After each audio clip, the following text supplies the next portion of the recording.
Appreciate you guys working with us schedule-wise this week. A tight turnaround. Heck of an opportunity to get back to U.S. Bank Stadium on Thanksgiving. It's a great opportunity for our team, not only just coming off of last week, but just in general to play a primetime game and get an opportunity to play one of, what I think one of the better football teams in our league. All three phases, they do such a great job, such a well-coached football team. And it's going to be a heck of a challenge for us on a short week to prepare. And our guys are off to a really good start. We'll continue on with that the rest of the day here on into tomorrow and Thursday, and go try to win a football game. Kevin, what's your memory of what Belichick would say or do after a blowout loss, in particular the one that you like a Dolphins game where you mopped up? Yeah, mopped up. That's a heck of a term. But yeah, I just remember it was about acknowledging the reality of the game, what happened, what took place, the things we did or didn't do in the football game that might have contributed to losing that game, and then how do we fix those things? How do we rectify any problems we can, the things that we can control by doing our job and focusing on the things, like I said, we could control. That message was always direct, forward, and something that was followed up by the entire coaching staff coming off of a game like that. And that you mentioned that sticks with me to this very day, just as an example of what it's like to coach in those moments where adversity hits and how you need to be at your best for your team. What's it like now to be going against Belichick, who obviously coached you? Are a lot of memories coming back, and then what are some of the other things that you really learned from him that you've utilized in your coaching career now? Yeah, I've mentioned that I was lucky enough to play there, and he is one of my coaching influences. Regardless of the fact if at the time I knew I was going to get into coaching or eventually become a head coach, those characteristics, those foundational things you learn there, even in the short time that I was there, have stuck with me. I still have old notebooks with team meeting notes and things like that are always great to go back and look throughout that season, throughout the off season, training camp. So as I've said many times, it has been a huge part of my football journey to be able to experience being there for that period of time, and helped me grow tremendously. But as far as coaching against him and his team this week and his coaching staff, you just know what the challenge is going to be. They're going to play good football.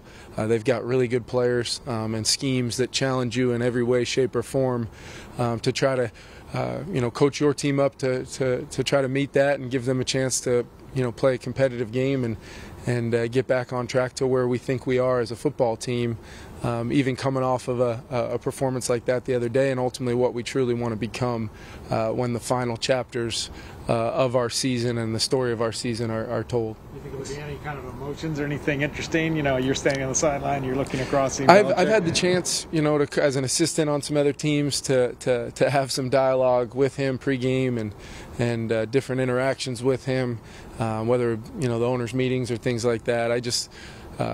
You really can't put any kind of term on how much respect I have for him as far as the person, the coach, the leader. What he's meant to this league, and ultimately the challenge that I know it's going to be to prepare your football team on a short week to play against the New England Patriots. Besides great players, what does he have that leads him to all this success? I think it's just the success and the results have all come from the process and the details that go into those guys over a lot of years, a lot of different players learning principles of playing really good football and having the ability to reinvent maybe schematically how that looks, and new personnel and changes. This league is the ebbs and flows and the changes that inevitably occur on rosters and within organizations. I just think it's spectacular how he's been able to continue to produce a football team that plays at such a high level and is a real problem to deal with whenever you play them, wherever you play them, no matter how long you have to prepare. It's a heck of a challenge. How does their pass rush test you in, I guess, maybe ways that are similar to last week or ways that are different than what you saw with the Cowboys? Yeah, I think every week in this league, it seems like, there's guys on every defense we play that, whether you go back the last few weeks in Dallas, obviously presented a lot of problems, but before that it's Von Miller and Buffalo, and then before that it's the Commanders and those, guys inside, Jonathan Allen and Payne and Montez Sweat on the edge. It's every week, Ben, and it is a huge challenge this week. They've got the sack leader in the NFL. I think Judon's having one of the best defensive seasons going right now in our league, and when you turn on the tape, it's easy to see why. Incredibly talented, strong, can win so many different ways, and then how dialed in the rest of that group is. Their operation is very clean. Their personnel groupings that they use provide a lot of stress. Obviously for your players, and you're trying to quiet their mind, and I feel like we've got a good plan. Players are digesting it as we go, but make no mistake about it, it's going to be a heck of a challenge again for our guys up front, and really all 11 in the run and pass game. I mean, obviously sacks and things affect the game as much as anything, but we want to be able to run the football. We want to be able to do the things that allow us to kind of stay true to who we'd like to be as an offense. Where are you at Matthew Slater in 08? Yeah, we were roommates, came in as rookies together. It was a really cool rookie class. Gerard Mayo, who's a coach there, and some of the other guys we were with at the time. But Matthew and I don't know whether it was, the initial, we're both from California, had not ever met him before, and just that in that environment, where you're a rookie, far away from home, we just kind of grew together really closely, and through the lockout, when you really had to find your own place to work out, I could remember Matthew and I finding, every other elementary school field or high school field we can find to go out and throw routes and just try to do whatever we could to prepare in a way, even though at that point I was on the Jets and he was a New England Patriot, as he still is, remarkably. I mean, what an unbelievable career. He's one of those players that I think a lot of players look to as an inspiration, just for the way he's done it, how he's carried himself. There's a reason why he's been a captain on that team for as long as I can possibly remember. He was in my wedding. All those things, he's going to remain one of my best friends for a long time. Unbelievable family. And like I said, I think him and his family have had a really strong impact on that Boston community and kind of that New England community with all the things they do that mean so much to him off the field. You can't say enough about that guy. Kevin, where are you at cornerback? Booth was on the injury report yesterday, and you still have Evans coming back. So where's all that playing out? Yeah, Caleb's still in the protocol. He was able to kind of participate in a limited fashion yesterday. You guys know that protocol is very standard and very important that we follow it. Absolutely by the doctors, by the independent folks, and by our folks in-house here, just to make sure that the player health and safety is the #1 priority. As those guys, both he and CD go through that protocol, we'll stay true to that, with that being the utmost important thing. And then with Booth, just had some soreness in that knee pop up post game. That can happen from time to time. With it being a short week, we'll see where he's at and if he's able to get any kind of work in today or tomorrow, and then determine his status for the game. Would Duke Shelley be next up there if you need to go there? Yeah, Duke would be up, and as we saw against Buffalo, he is ready when his number's called to step in and make a play. So we'll see how it kind of works out here the rest of the week. But like I said, knowing we've got the kind of the mini bye type of week after this, leading into another home game, I want Andrew to feel like he's ready to go if he's going to go on Thursday. Tomlinson also. Yeah, Tomlinson is continues to progress pretty rapidly and is in a really good spot. With it being a short week again, we'll be smart with him. Not at all in a place yet to rule him out or determine if he's going to play or not. That's one of those things with this short week I'm just going to have to update you on as we go. What challenge is it when a defense like Dallas, they show 6 guys and drop 2 and do different stuff, simulated pressure-wise, I guess? The simulated pressures have become very popular in this league over the last few years, and they're a real problem because you have to account for whatever the picture looks like with rules and obviously Kirk having the ability to control things at the line of scrimmage. Ultimately, when they do end up bringing 4 and able to get pressure, that's where we go back and look at it. What were the calls? What were the techniques used? Where was the hard down? How did our attempts go to possibly move those hard downs around? So there's a lot that goes into it, and I think when I look at it, it's just part of the problem you face, especially with a team like Thursday we're going to see, and like we saw last Sunday, that they provide matchup problems, whether they're one-on-one blocks, and in some cases you can get two people on a guy and it still doesn't matter. And I think that's, we see it a lot with Za'Darius and Daniil and some of our guys on defense, and it's just the chess match that goes on. What play are you calling?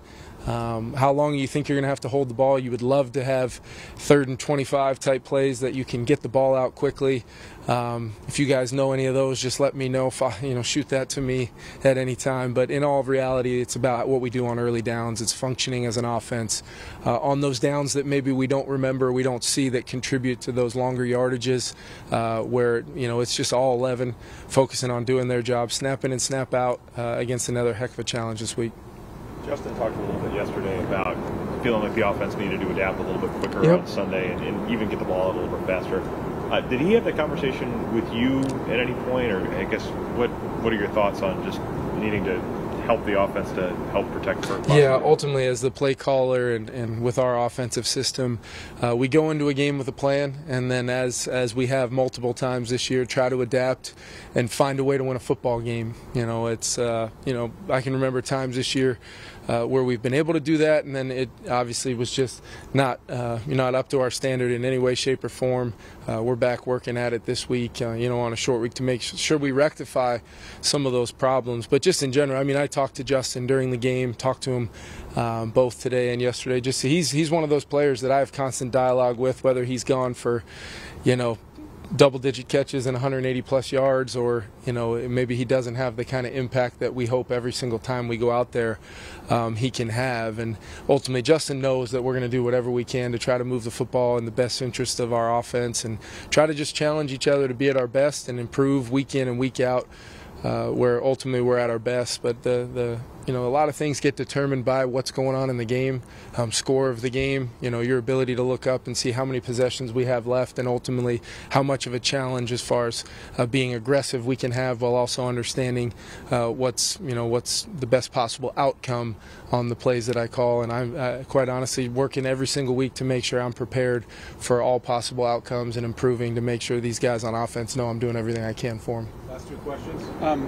With Thanksgiving coming up, wanted to ask you just about Harrison Phillips and the work he does in the community. What are your thoughts on all of that? His foundation. When we were talking about bringing him in free agency, I can remember whether it was Kwesi or Chiz or somebody telling me, hey, this guy is, he's a really, really good football player, getting better and better, had a huge impact on their defense. But this guy is, a two-time Man of the Year nominee, and I can tell you he was right in the thick of things for our nominee for this year. It's just we have a lot of guys that have been doing it a long time in the community at a high level. And Harrison, I can't tell you how many times I come down on a Tuesday to see kind of what's going on downstairs, and he's got another group of either kids or special needs, Special Olympics, football teams, whatever it is.